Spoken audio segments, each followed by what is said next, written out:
Chennai. We are happy to welcome you to another beautiful South Indian city.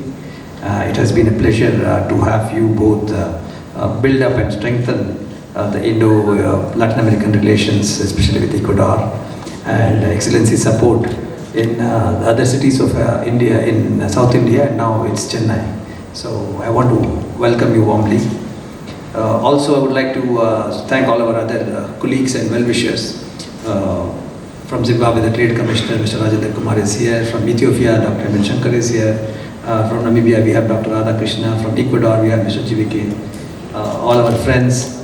And from the Foreign Ministers Council, we have the Delhi Chapter Chairman, Mr. Gagan Arora. We have the Vice Chairman who has come all the way from Delhi, Mr. NS Venkatesh. Thank you, sir, for coming and giving your valuable time today at the opening of the Chennai chapter.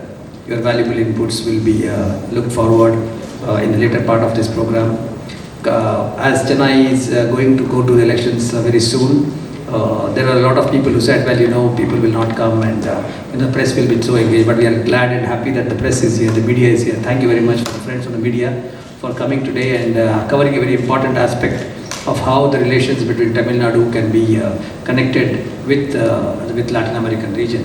I would like to especially thank all of you for taking your time during this busy time of elections.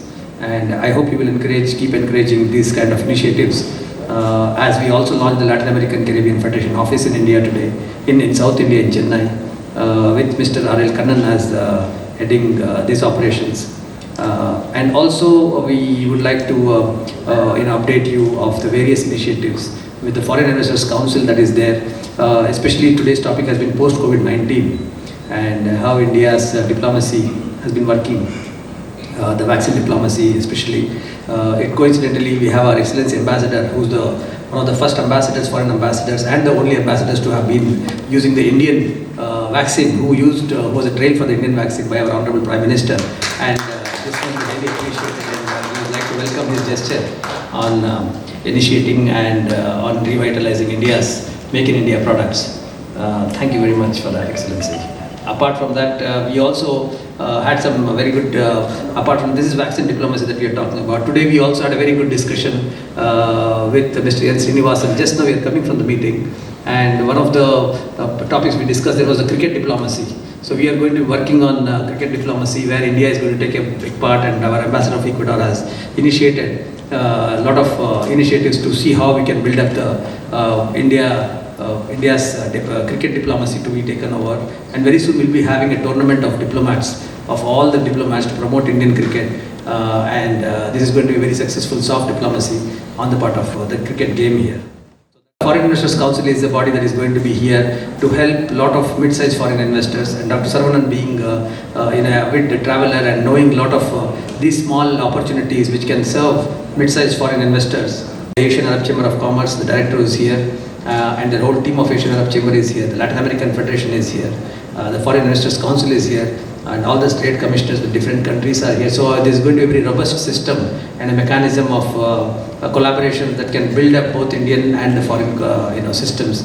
We would like to welcome, and today's theme that we are going to be setting will be very important as we are all going through a COVID-19, and this would be a welcome step for all of you. And I want to thank Excellency once again, and I invite you more and more to come to Chennai and explore the South Indian cities and take things forward by strengthening these relations. Thank you very much for all your time, and once again I welcome you to this session. Thank you. Savanan, Dr. Iqbal, Mr. Venkatesh, Dr. Shankar, Dr. Ramakrishnan, Tarim, the Prince of Mohammed Asif Ali, Mr. Kenan, and of course all my friends from Tamil Nadu.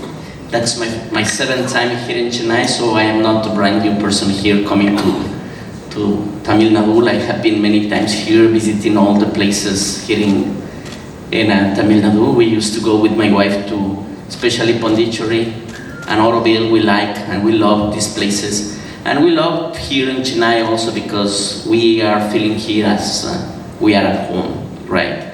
And when I came here, it's like, we are in the same, because Tamil Nadu people are very similar to Latin people. Normally, is when you are in a table and you see many people from all over the countries, they used to say, okay, who is this guy, or from which country does it come from? And you can say, okay, this guy are from any country. But when you feel and you see one person who is from India, you don't know. You say, okay, maybe this is my cousin, or this is Latino, or this is Ecuadorian, this is Guatemalan, this is Peruvian. At the end, say, okay, ¿cómo estás? That's how are you in Spanish. Say, I'm sorry, I don't speak Spanish. Why? Because I am Indian. Oh my gosh. So that's the thing that happened always in our relations, right? It's like when we were last time, 4 or 5 years back, we were traveling to Karnataka, and we were with my wife, and we were speaking Spanish, and at this time there is some old man that it was in the same row like us, and he said, okay, what language do you speak? And we answer, okay, we speak Spanish. Oh, he says, yes. But you speak very good Spanish, no? Say, yes. Okay. But why do you speak so well Spanish? Because, I was talking fluently with my wife, of course. And I said, because I'm Ecuadorian. I said, okay, what is Ecuadorian? Ecuadorian, I have to Google the map and say, okay, that's Ecuador. Ecuador in South America is the farthest place from India, all over the world. There is not maybe Chile or maybe Peru, but after these countries, Ecuador is the farthest place from India. So this guy became very, he said, okay, but tell me one thing, your father or your mother is Indian, right? No, sorry, nor my mother, nor my father is Indian. No. But he became very angry. And he said, don't deny your roots. Your mother or your father is Indian. Don't deny your roots. What are you doing this? So he was very mad. So I have to show my passport, and then I can prove that I'm an Ecuadorian guy, a Latin guy, because we are so similar between us that maybe sometimes we are confused each other. We are the same. Sometimes Indians and Latins, we don't see the similarities. We see always the differences, but I can tell you that we are more similar than any other region or any other country. So that's my first words that I want to say, that I'm feeling with my wife. We are very happy here in this country. We enjoy a lot. We travel a lot here in India. During the last 2 months, we spent in more than 10 cities.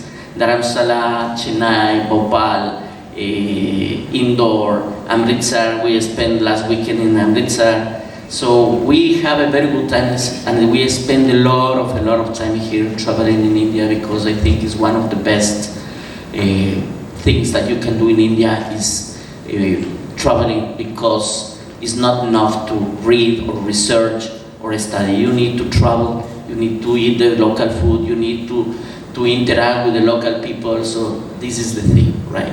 So I want to thank you, the Foreign Investor Council, and of course IETO, because always I feel very proud to be here and talk about how India, the revival of Indian economy post-COVID-19.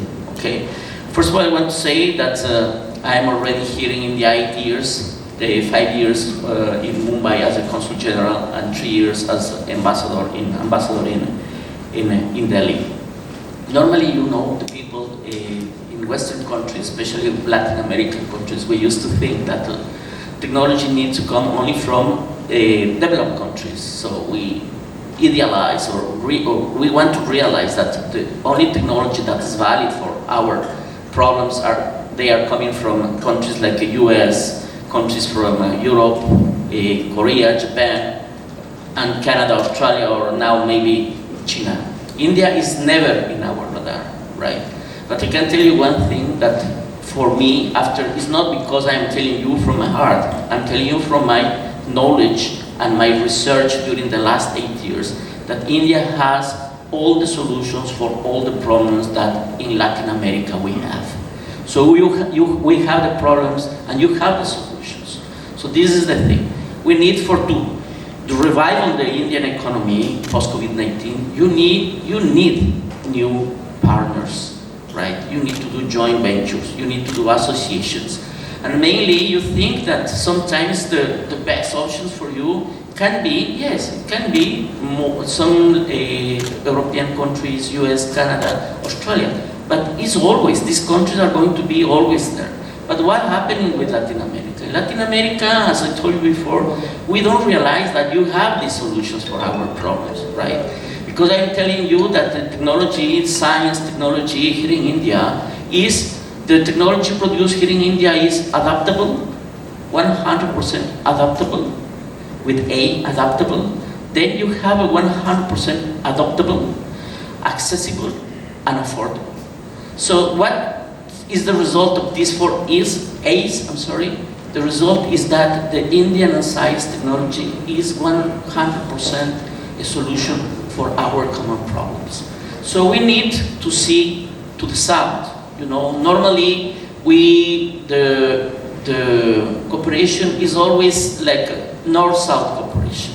Okay? Yeah, the countries in the north, they are always giving us the cooperation. They are always they are trying to help us. But there is a new concept that we have to see, and this is the South-South cooperation. South-South cooperation means cooperation between developing countries. Here in India, you have already this technology, you have already this science, because you develop here in India for yourself, right? But these solutions, sometimes you don't see it because you have a 1.4 billion people, and it's going to take a little bit more time. But these solutions are already there. At my country, we are 17 million persons. It's less than Delhi or Mumbai or Kolkata, right? We are a small country, but we look not for products or services. We are looking for solutions. This is the thing. Now here in India, you have all the solutions in many areas for our problems. One is agriculture. Sometimes, because I studied in Israel's agriculture, I can tell you that the technology developed here in India is maybe better than the Israel. I tell you why, because Israel is 9.5 million people. So it's a huge difference. If you compare the technology between these two countries, Israel and India, is a huge difference. Because here in India, you need to feed every day, 1.4 billion people. So of course you are doing much better than Israel, because you have to feed them every day. You have a need, right? So this is in agriculture. You are doing miracles here in India in agriculture. Then you have the healthcare, right? Healthcare, you are the laboratory, you are the hospital, and you are the pharmacy of the world, especially from developing countries. In our Latin American countries, sometimes the cost of the medicine costs more than 20 times. I'm not talking about 2 times. I'm talking about 20 times. A medicine that is for leukemia in Ecuador cost $20,000. Here in India cost $1,500. Why? I don't know. We have to ask the people in Ecuador and in Latin American countries, and we have to ask, okay, why the medicines are so expensive, right? And we talk about medicines, we talk about vaccines, you know. I am the only diplomat in all India that we participated with my wife in the medical trials for Covaxin. At the beginning, you know, in the month of, I don't remember what, June or July, we decided to participate. We sent all the information to scientists in US, Switzerland, India, of course, and Ecuador. I asked to my friends, okay, to my scientist friend, is the vaccine safe? They say yes. Okay, I'm going to participate in the medical trial. They say, okay, go ahead. So I participated. I am the only one diplomat that are participating in medical trial here in India for Covaxin. And this is only one example about how is my trust and my confidence in the science and the technology of India. You have all the solutions for the healthcare. I mentioned before, laboratory, pharmacy, and pharmacy, laboratory, and hospital. You have all the solutions for developing countries. The thing is that many people, not many, most of the people in our countries, they don't know. that you have this kind of solution for our country. You cannot imagine how powerful can you be, you know? I can tell you, just to finish about the healthcare item, one short history, and then you can realize how you can change the world. I received a call in 2016, 2017, a call from a lady, and she said, you know, my mother, she has a fibrosis, lung fibrosis, pulmonary fibrosis. And me and my sister, we are spending $1,200 per month for this medicine that is not produced in Ecuador, is not available in Ecuador. We have to import this medicine from Argentina or Colombia. So they are spending $1,200. So she said, please, I need a favor. I need that you buy the medicines in India. So I made the research. It was $90 per month. And I bought the medicines for 3 months. And this time I was traveling with my wife to Ecuador, so I took the medicines with me. And these two ladies and the mother came to pick up the medicines and say thank you to me because they took the medicines with me. So I took the medicines, I gave them the medicines to these ladies, and you know, I took the medicine for 3 months. And these ladies, I said to these ladies, you know, the cost of this medicine is $270. And they say, you know, from $1,200 to $270 is a lot of money. We are going to save a little bit less than $1,000. But, you know, it's, they receive the medicines and they are very grateful. And they start to check the medicine and say, you know, Hector, something is wrong here. You know, I'm receiving too much medicines. Maybe the grams, maybe something is wrong, you know. And they were checking the medicines and say there are too many medicines, right? There are too many medicines for one.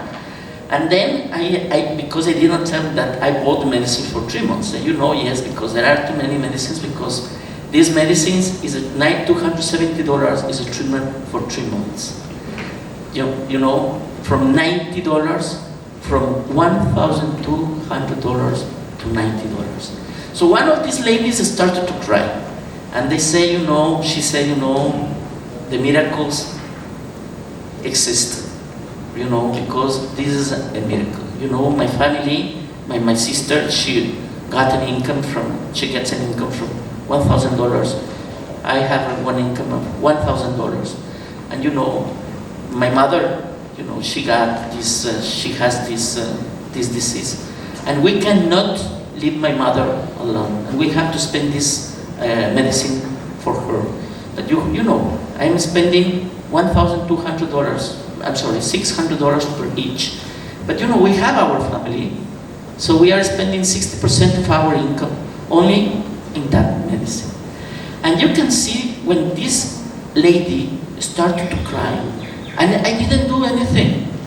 The only thing that I did is to buy this medicine, to buy this medicine here in India, to bring this medicine to Ecuador. I give this medicine to these ladies. This is the power that India has in the healthcare. This is the miracles that India can do in all over, especially in the developing countries, right? And then you have all this IT, you have all these many things.